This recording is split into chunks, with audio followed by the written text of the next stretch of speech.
Yo, Andrew, we getting this shit to $500,000 a week. You get Big Gucci Academics on your podcast. Um, Flagrant 2. Here we go. You know what I mean? We almost at half, chat. Let me see what they said. 15 hours, 224. Chat. In a week, we need to set $500,000. We need to set $500,000. Yo, salute to my nigga Akash. Akash. This is why also Andrew's smart. That dude Akash is getting his footing under him. Whenever like he kind of get like lit, like, you know, real comfortable, like he understands, like Andrew, and I like that Drake conversation was so many levels beyond what we were talking about. Andrew, I think he's trying to, just like I do. You try to look at the game like how Drake does. Remember when I said like, yo, Drake will evaluate the game on the highest level, but he'll still be so nuanced and down to earth. He'll know about the guy dissing him in the city. I think Andrew Schultz knows about demographics. I think Andrew Schultz knows the big come up for him is probably going to be when the people who felt abandoned by Rogan going over there, but still love people who are comedians that deal with certain subjects. And that's it. Like, it's not no racist shit. It's like, yo, they like to have fun. And they like to talk about government conspiracies. They like to talk about health sometimes, sports sometimes. But it's like a little bit of everything. That's what I've always considered Rogan as. Rogan knows a little bit about everything, but and I call this a white dude ego. But it's a lack of ego.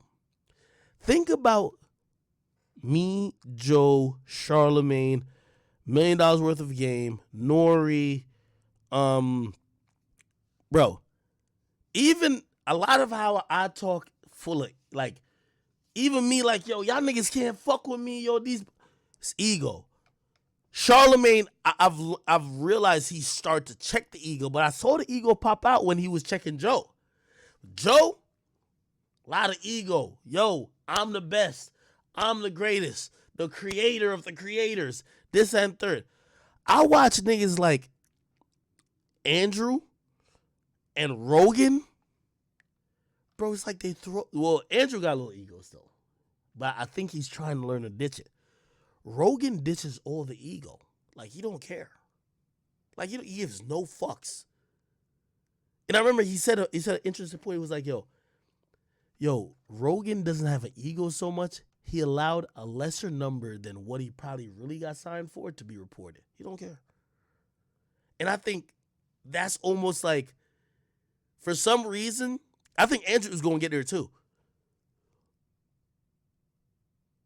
In the black community, or like when we're doing this whole shit that hip hop is kind of like put us in a battlefield, you gotta use ego. You have to use ego. So like me, some people might be like, yo, Act, in the last year and a half you changed. I ain't changed. But I realized I gotta start swinging my weight. So I'm swinging my weight. It's coming off a little egotistical, but I gotta swing my weight. I felt Charlemagne swung his weight differently. I felt he did it really smart. I felt Joe does it a certain way. When you listen to most of, and I think that's why one of the reasons I had gotten that remember when I got that No Jumper? Because there's so much different expectations between if you're white and black. Like for him, like there could be cuck-like comments made about Adam, and he don't care to address it. A black man, if there's cuck-like comments made about you, that's all people care about. So I had to address it if that was about me, right? But I watch people like Rogan and like, you know, I think where Schultz is even going, I'm like, damn, they could ditch the fucking ego. They could just be like, yo, I'm just chilling. I'm having fun. It's great. And even though their platform is blowing up and, yo, you don't think Schultz is blowing up? Let me click on this shit. You don't think Schultz is blowing up? Bro, he was the B mic on Brilliant Idiots. Brilliant Idiots, 250,000. Bro, now, always 300. A lot of times, sometimes beyond 300. You feel me? And all I'm saying is that I realize that, and you know, for me, I feel like I'm a work in progress. I'm trying to curve certain behavior. Like, I know sometimes I might be like, yo, act feeling himself. Bro, I only swing my weight now because they still act like, because I don't do the politics shit, I ain't shit. So I have to remind them, no, the time has changed. I'm that nigga. Whether I go to dinner with you and I politic with you or I don't. But anyway, some people might get that, some people might not. Anyway, chat. Here is our goal. On average, for the last couple weeks, Alex Jones went crazy at $1 million. Alex Jones went crazy at $1 million, right? They've been doing like around 300, 350. Pretty good. Listen, the chat niggas have invaded. In 15 hours, we did 225. Chat. We might do 500,000 in like 2 days, but fuck that. I'm going to be conservative. Let's do at least 500,000 in a week. And speaking about numbers, it's to put shit in perspective. I see niggas was like hyping up. They're like, oh yeah, yo, Joe shit fell, this and third. All I want, like, it's going to sound like I'm bragging, but just really reason with me. Numbers has never been my issue. On some shit that I'm doing. Now, if I don't care, I'm just mailing it in, whatever. If I'm on Joe shit, it's gonna be numbers. If I'm on some shit I care about, it's gonna be numbers. Who gives a fuck about the numbers? But still, I see people talking more about numbers, and I just want to make and drive this point home. Rory and Mealy Mall, I don't care even if they have the sympathy of God, ain't fucking with me. Just remember that. Their next shit they put out, pause it right here, 15 hours, they're not doing this. I just want you niggas to realize that. I'm not competing with them niggas for numbers. They're, maybe them and Joe, because I feel like that's the same audience. I don't care. I just don't like them niggas. That's just personal. I'm sorry. Okay? All right. Anyway, man, I was going on a whole different thing. Fuck. Okay. All right, anyway. What did I not talk about? Should I play some clips from it? I could play some clips from it. Oh, Grand Wizard, I told you to make your page private, on private. Grand Wizard chat nigga. Tell me it's public. It's public. I love it. All right. I just want to play a few clips. Like, I've thought, like, am I gay? No. You know what I didn't say on here? Remember I told y'all the story of really there were a Barb. I should have knew something was crazy because it was something Minaj. Like, it didn't really, and like they had sent some pictures and I was like, I don't know what it was type shit. But yeah, you get me? I didn't tell that story here because good thing I did it because this nigga Andrew, he got jokes.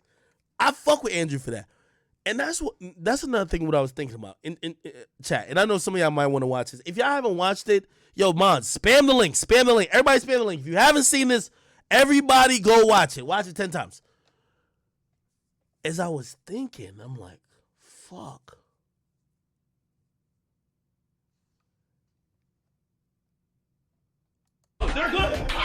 Wait, I forgot what I was saying. I ain't gonna lie to you. Hold on. Wait, what was I saying? Wait. What was I saying? Oh my God, what was I saying? I forgot. They're good. Like, you thinking like this. Oh, no. I was complimenting him on him being a comedian. Bro, that motherfucker is quick. Y'all know me. I could hit quick with everybody. Andrew is somebody who I could do content with. And I think he would help me sharpen me. Because a lot of times on this, I told him, I said, on his Twitch shit, I feel like a gladiator. I don't think there's nobody who could come on Twitch and I don't feel supremely confident that I'm going to get the better of them. There's nobody. But sitting right next to maybe their platform, that boy Andrew Quick.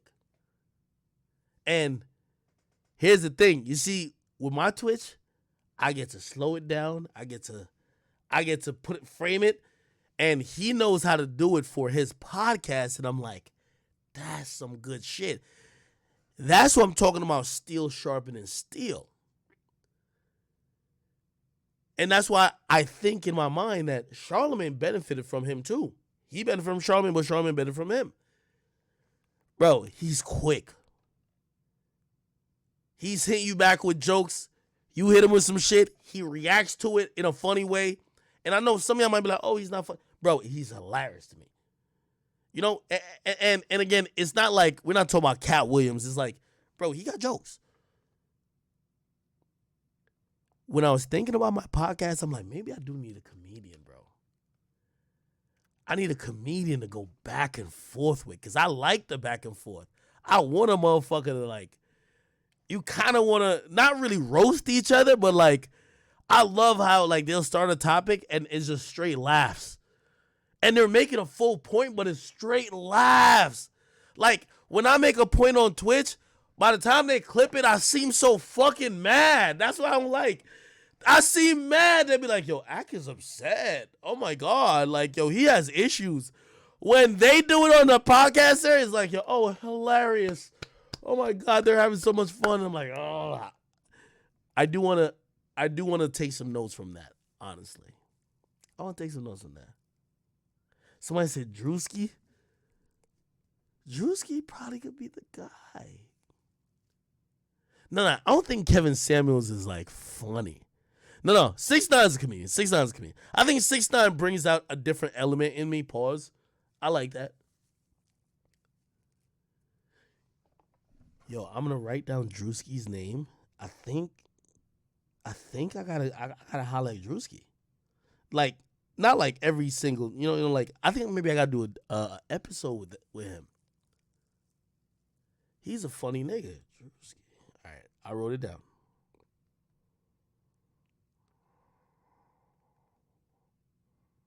Drewski. You know the best thing about Drewski?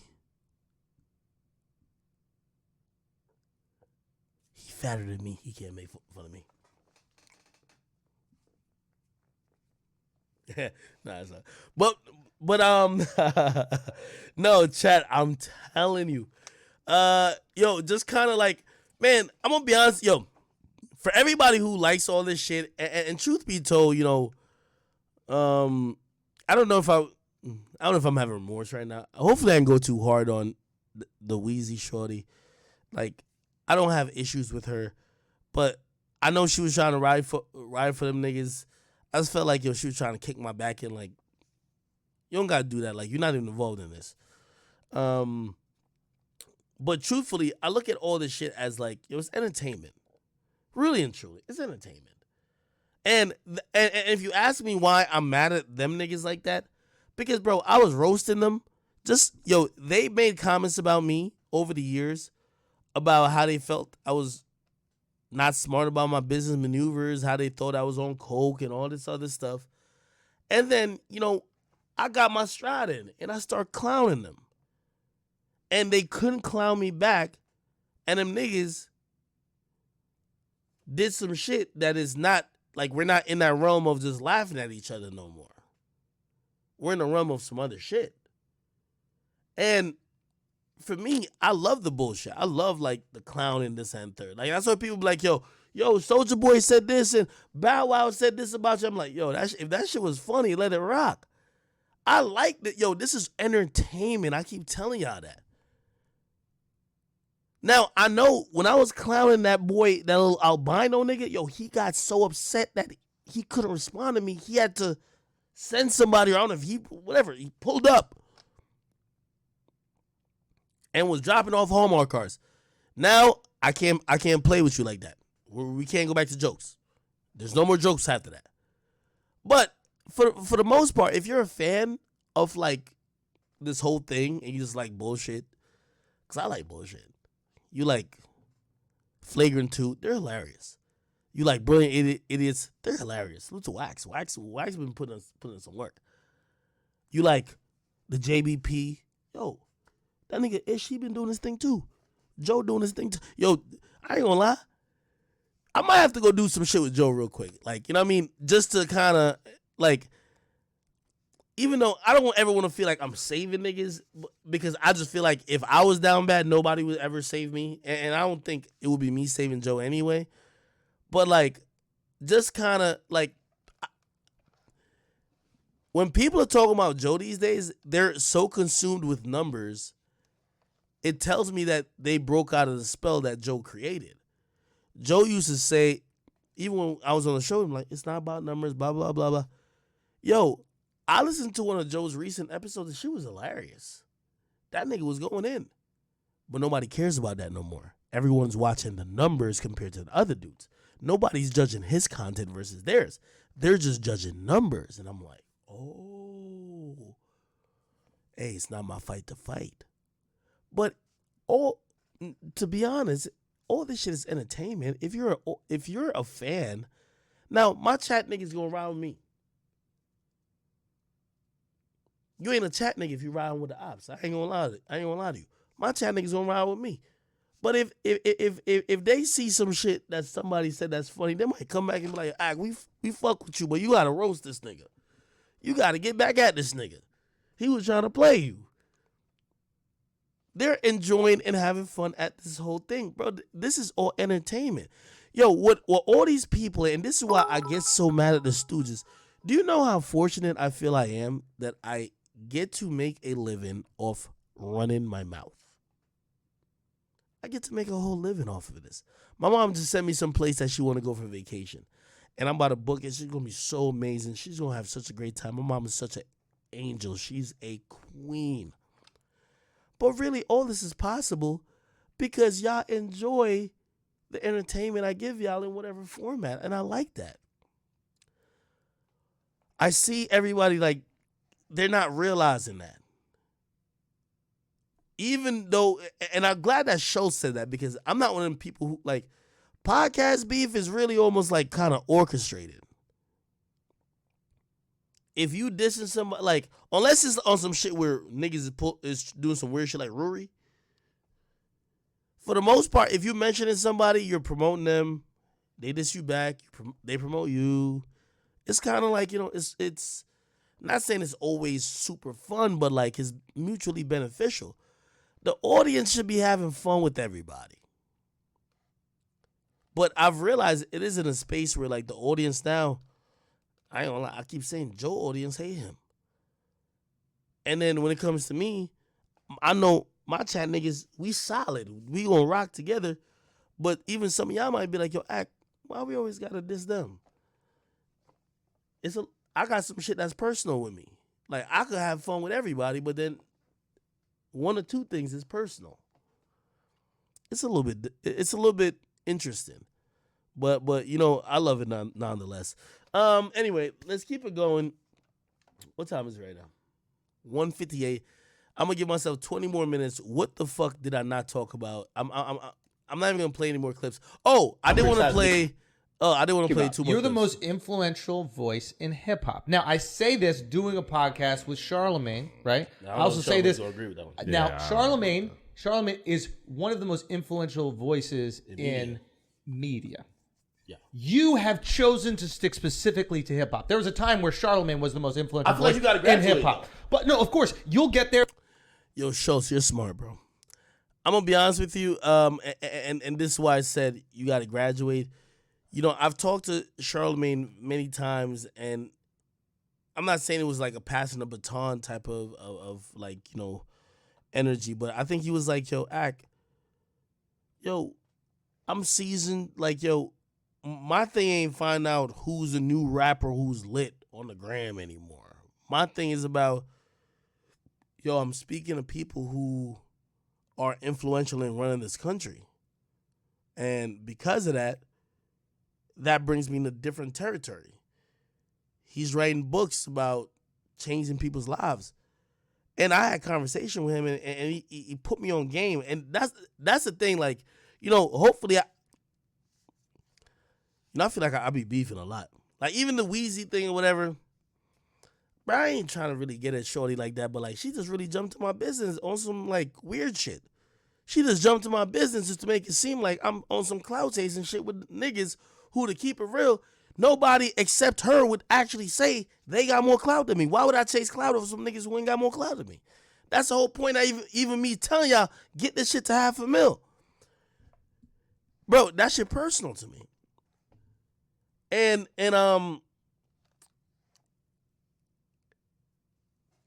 I fuck with Charlemagne in terms of, like, you know, I watch like how, bro, I don't know if I want to be still commented on the newest, hottest young rapper on social media in 20 years. I don't know.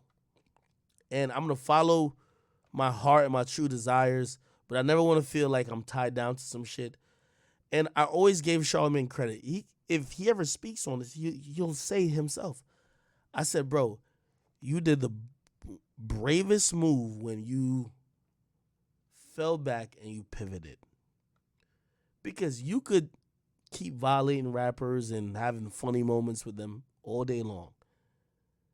But you start focusing on building out the next phase of your career, looking into the effects of mental health and, you know, trying to educate people that way and, you know, trying to speak to people outside of the hip-hop audience, people who determine elections, determine laws. And, of course, he told me some of the benefits of that, but I was like, damn. A lot of times when people are thinking about getting hot or doing whatever they're doing, they could only see, like, what hot is like, yo, is everybody tweeting about you? Are you trending at the moment? And to be able to relieve yourself of that, you got to have that confidence to say, hey, that confidence and that belief to say, I could have more of an effect not doing this, and I believe that this ain't the only way. We've seen so many people, like, we've seen Star, like, I think Star always, he stayed with the bullshit. I think Wendy went far, but Wendy still, you know, let's keep it rooted at the gossip. I see Charlemagne's trying to interview presidential candidates. I see him trying to set up like a late night show that could be formidable with whoever you might want to say in terms of, like, I mean, shit, I always think Jon Stewart in terms of could have some comedy, but have a lot of truth, but still be effective and influential beyond culture, politics. I'm like, damn. The mere fact he could graduate to that, look at what he's done, but also don't shield yourself off. And that's why I looked at him. I said, "Weren't you scared when you did that?" And he was like, "No, I grew organically." And he always told me, "Say, act." It's like, yo, right now, you the guy for like all the new shit, this and third. Maybe at the time might be like, all right, I want to age my shit. And I hope you understand you could do it. I think that's dope. I have so much respect for that. You know what I mean? But all in all, and I know I just, I feel like every time I talk about Charlamagne and Joe, I give them mad credit. But all in all, I still feel like, bro, this is entertainment. For the most part, this is entertainment. And if you whether you like Joe, Gilly, Drink Champs, Akademiks, Charlamagne, anybody else, just remember that this is for your entertainment. Not everything means people hate each other. And just have fun with it. That's all I can say. All right? Okay, cool. I really wanted to so thank you, Andrew Schultz, for even saying that, you felt I was the most influential